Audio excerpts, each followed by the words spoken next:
All right, here we go. To find the equation of the inverse, 2 steps. First step, you switch x and y. Second step, you solve for y. Hence why your due now for today was solving equations. Oh my gosh. Who would have thought that? Okay, that's what it was. So 2 steps again. We're going to switch our x and y. We're going to solve for y. Once we solve for y, we're going to rename it. And we rename it as either y to the -1 or f of x to the -1. Okay, depending on what it started off as. What that lets the other person know is that this is my inverse. It's not the original, it's the inverse. All right. Okay, here we go. Let's do our first example. So we have y equals 4x plus 8. Step 1. What does it say?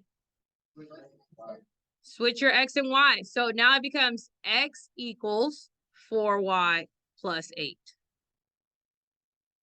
Goal is to get y by itself. What is my first step to get y by itself? Subtract 8. Perfect. So we have x minus 8 equals 4y. What is our last step to get y by itself? Divide everything by 4. You get a 4. You get a 4. Okay. Is y by itself now? So now it's called the inverse. And it equals x over 4 minus 2. And that is how you do it. We start off with the linear so that you can get comfortable with what the steps are.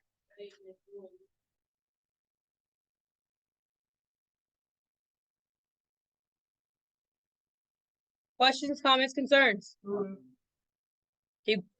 good? Are you ready for the next example? All right, here we go. Again, what do? Switch. So this is going to become x equals 2y squared minus 6. Our goal is to get y by itself. What's the first step to get y by itself? Add 6. What I do to one side, I do to the other. So we have x plus 6 equals 2y squared. What is the second step I'm going to do to get y by itself? Divide by 2. Divide everything by 2. So we have x divided by 2 plus 3 equals y squared. Y is not by itself. What's the last thing we need to do? Take the square root. Okay, y is now by itself, so it's going to be called the inverse. And we have the square root of x divided by 2 plus 3.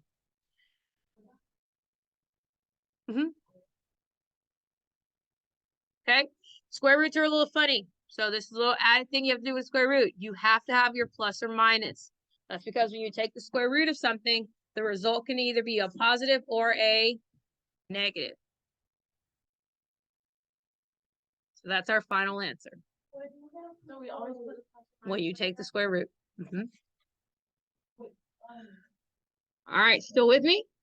Is it terrible? No? It's skills that you already have, right?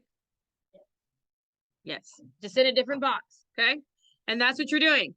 So again, for this one, I want to do number 3 with you really quick, just because it's going to lead into the exponential. It starts off as an exponential. F of x is the same thing as what? Y.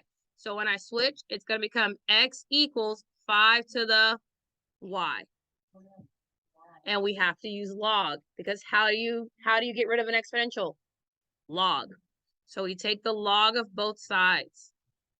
When you take the log of both sides, it sets your exponent free.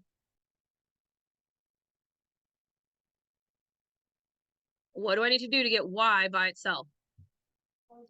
This is implied multiplication. What is the opposite of multiplication? Divide. So I have to divide by log 5. Y is now by itself. So the inverse equals log of x over log of 5, which equals log base 5 of x. Logs and exponentials run a little different. Okay? Remember, the bottom of the denominator here is the base of the log. Okay. All right. So you should have enough tools in your toolbox to do 5 through 10. We'll do some more practice tomorrow.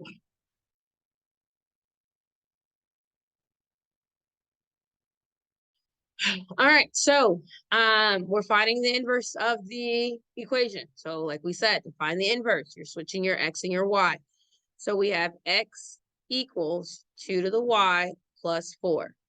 The goal is to get the y by itself. So you go through using inverse operations, starting from addition and subtraction and working your way backwards of PEMDAS to get y by itself.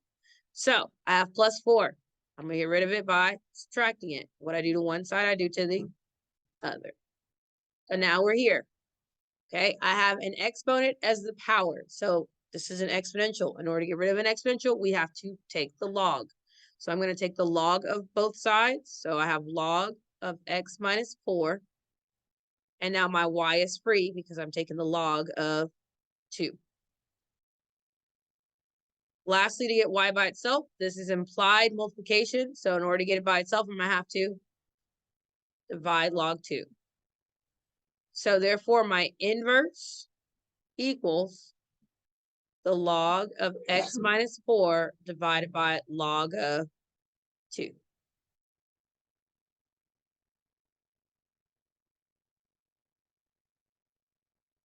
Okay, I can condense this down to being log base 2 of x minus 4. Or I can leave it as a fraction.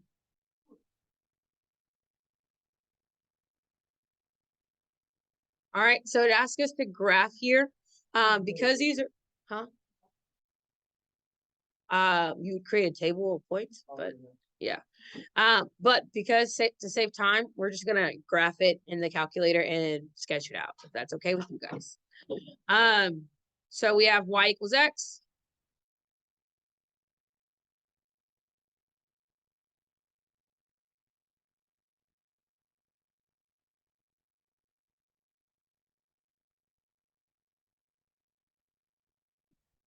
So here's my calculator. I'm gonna reset it.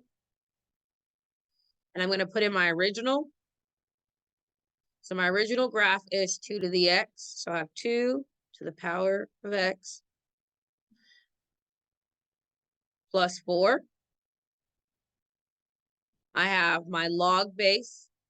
I either can write it as the fraction or I can, on the calculator, put in log base. For me, I have to go to math. And I'm going to go to number.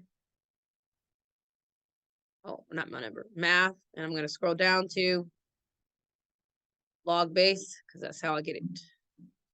And it's 2x minus 4. Now, we're going to also put in our y equals x line. Yes. Y'all are alpha window.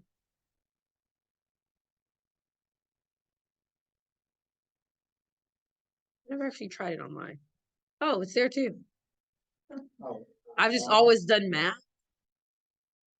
I've just always done math and gone down on the catalog. Interesting. Here we go. And in the y3, I actually want you to put in your y equals x. So we're just going to put x here. But the thing is, we're going to change it from being a solid line to being a dashed. In order to do that, you're just going to arrow over to where the solid line is. And you're going to click enter until you see a dashed line.